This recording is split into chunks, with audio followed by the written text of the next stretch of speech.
It's become a cliché in modern political discourse to bemoan the failures of liberalism. I certainly share these complaints, but I'm sometimes frustrated by the cavalier way these criticisms are put. We operate too often on the surface level and too polemically, and we weaken our criticisms because of it. One example I want to take is the way post-liberals, especially of the right, talk about freedom, libertarianism, out of which many of its leaders have emerged in the last decade. The post-liberal right is reticent about affording freedom too much status among its values. We recycle the old normie conservative adage that what we need is regulated freedom, not license. I think we weaken ourselves in talking this way, because in so doing, we already surrendered the terms of the debate to a liberal conception of freedom. Freedom, so says the liberal, is the right to do as one pleases without constraint from another. The problem, so says the post-liberal, is that we've simply got too much freedom, so much we don't know what to do with it. So our political project consists in demoting freedom to its proper place, below, say, order, sanctity, beauty, or communal solidarity. We'd benefit instead by calling into question whether the liberal notion of freedom is really adequate at all, or whether, instead, it rests on flawed premises which skew the debate in the liberals' favor. I think the latter is true, and that we need to problematize the notion of freedom. That means giving an account of its historical development and providing an alternative post-liberal definition of what it means to be free. I'm going to make two videos in short order, the first providing an account of liberal freedom as well as some criticisms of it. In the second, I'll be offering an alternative view of human freedom. I want here to start not with the origins of Western freedom in the Greeks, Christians, or Teutons, but with the emergence of the liberal account of it in the early modern period. Liberalism, we must understand, is not primarily a political doctrine, but an anthropological one that attempts to give an account of human nature. Modern philosophy is usually understood as having emerged with Descartes, who gives pride of place to the discipline of epistemology. Whereas Plato and Aristotle began with credible opinions, and doxa, subjecting them to scrutiny until they either found knowledge, episteme, or impasse, aporia, Descartes instead sought to cast aside opinion and reconstruct knowledge on the basis of an absolute certainty, modeled on the axiomatic character of modern geometric proofs. At the root of his system, smuggled in by an unacknowledged assumption, was the supposition of a subject-object distinction. The I think, the cogito, was absolutely divided from the content of its thought, its object. Cartesian skepticism, then, begins with two primordially distinct principles, the thinking subject, res cogitans, and the object that it knows, which in experience consists of materially extended bodies, res extensa. Having established this division from the outset, Descartes sought to claw his way back to a reunion of subject and object, of thought and being, one which could be achieved only by a God who guaranteed the veracity of the senses. With Descartes, alongside Bacon, Molière, and Hobbes, teleology was also banished from modern science. Purpose is apparent in the res cogitans, which as a thinking agent, orients itself to the world in terms of intentions, but we have no basis for assuming that the res extensa, the brute matter of the world of experience, is endowed with it. In fact, modern physics builds into its most basic assumptions, for instance the principle of inertia, the purposeless and lifelessness of matter. If there are ends to be found in the world, it is only because an agent extrinsic to the world put them there, and the population of agents for the modern philosopher is limited, man and God. Hobbes, whom many on the popular right today are increasingly recognizing as the founder of liberalism, carries this mechanical physics to the realm of politics. If the world has no intrinsic teleological structure, no inner normative order, then that order can only be constructed through deeds. Thus, where William of Ockham located the origin of natural law in the will of God, Hobbes locates it in the will of man, to be established in the course of history. Moreover, the doctrine of freedom corresponding to the physics of mechanism sees man as comparable to the atoms of nature. Freedom consists in the absence of opposition or external impediments to motion.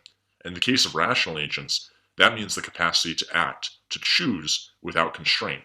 Of course, freedom must be limited in Hobbes' view.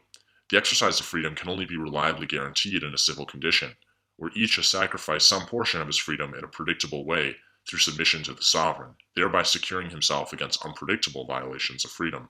We can see how Hobbes' conventionalism about the law, the view that the state and its laws are purely constructed through human action, is intimately connected with his negative conception of freedom. Both are rooted in man's separation from nature, the original division of subject and object, and the kind of mechanistic physics that is the correlate of this position.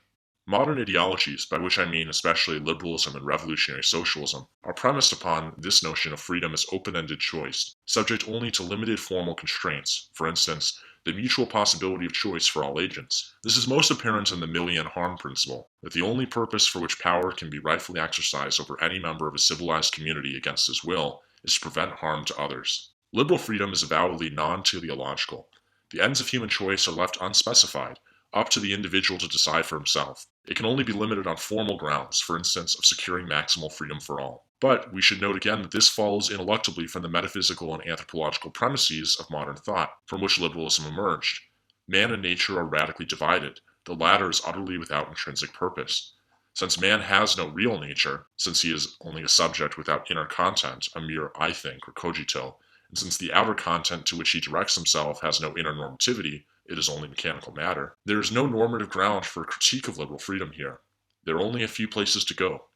First, one could find the source of normativity in another agent extrinsic to nature but above the individual subject.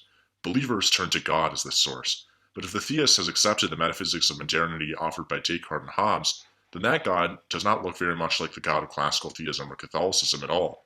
This is the God of old Protestantism, especially of Calvin. He too, just like modern man, has no real essence, except an absolutely unlimited will, and since created nature has no inner normativity, there is nothing to morally bind him.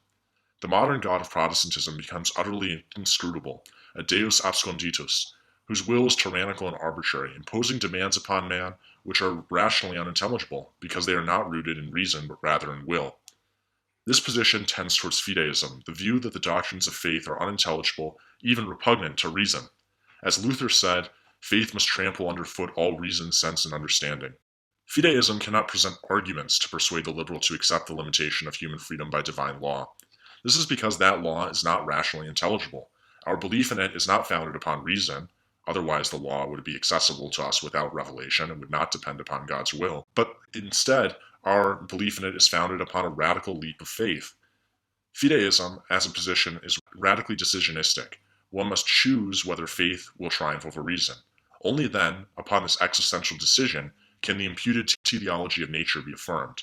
It is not hard to see how the fate of the Protestant West has descended from the austere Calvinism of the 17th and 18th centuries to disenchantment and atheistic nihilism. Techniques of historical critical biblical hermeneutics spread from 19th century Germany all over Northwest Europe and the Americas, and sowed serious doubt about the veracity of revelation.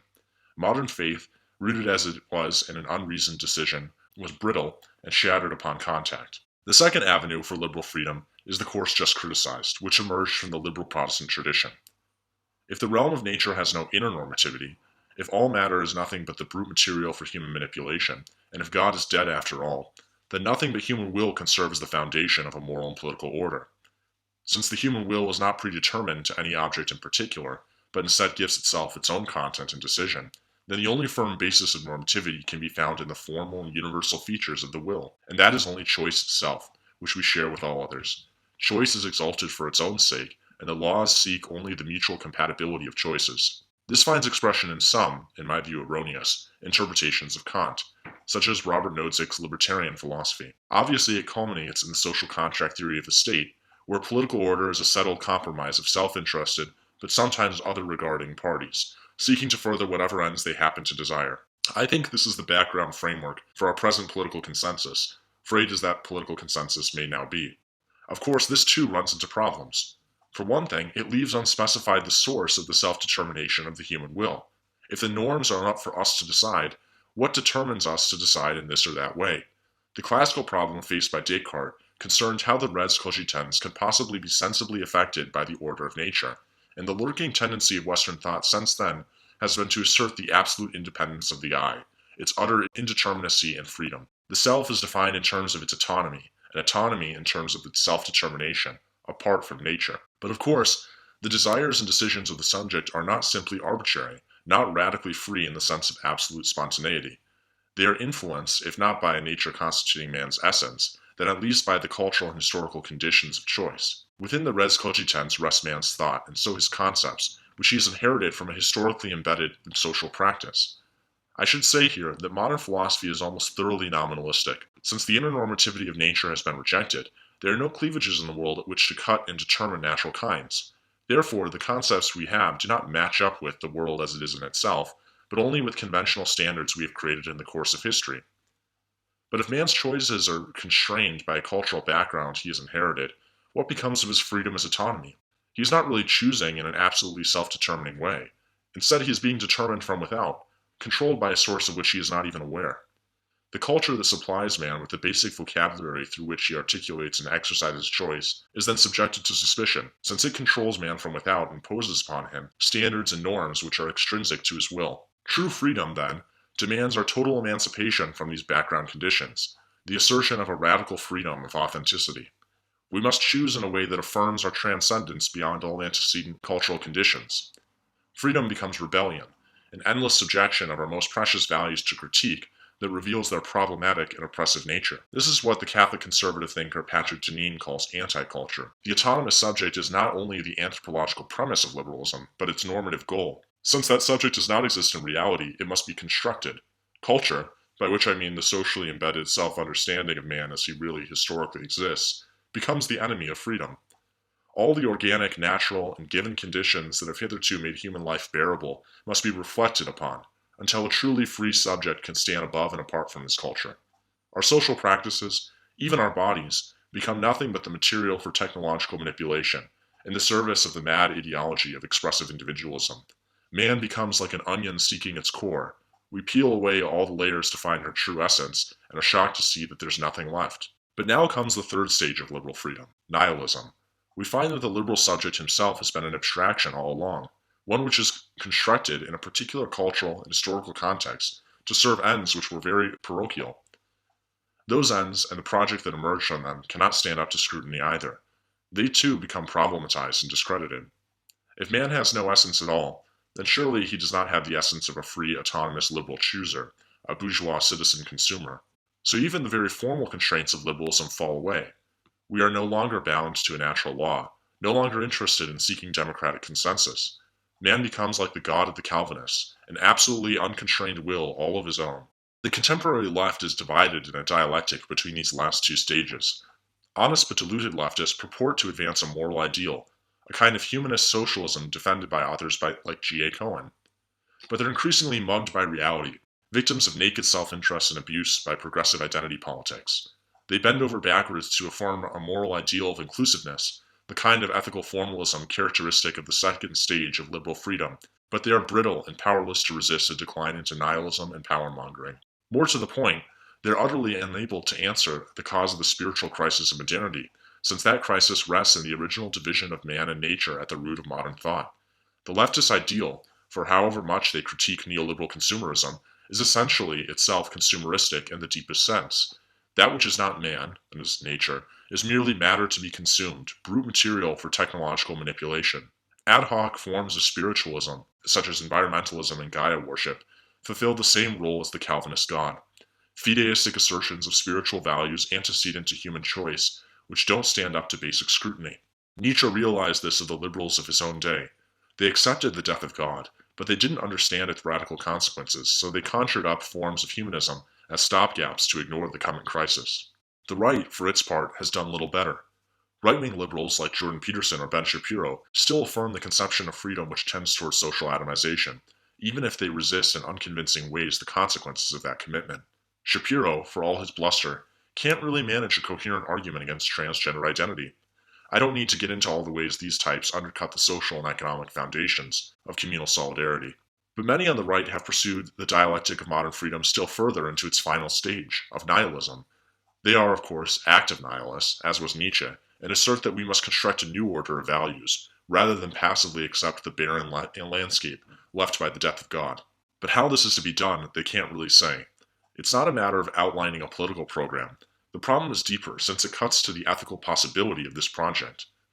If the poet and the artist are the great men who create things of value, as Nietzsche said, then we must acknowledge, as Nietzsche also did, that this is possible only against the backdrop of a healthy culture, one defined by myth, and those myths are taken for granted, as given, by a population, defining the ethical values which constitute the backdrop of art. Homer's Iliad emerged against the backdrop of a rich and confident warrior culture. It took what it inherited and it brought it to new heights. Modern civilization does not have a mythic core. It does not have a healthy cultural self-understanding which asserts ethical values worthy of poetic praise. Modern civilization is instead defined, as Patrick Deneen said, in terms of anti-culture, endless self-criticism. It dissects and discredits the mythic base of poetry and art.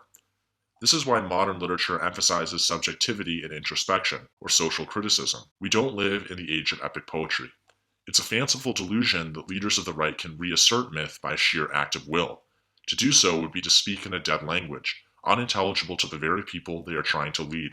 Now, before ending, I'd like to say what the point of all this has been, apart from offering yet another criticism of liberalism.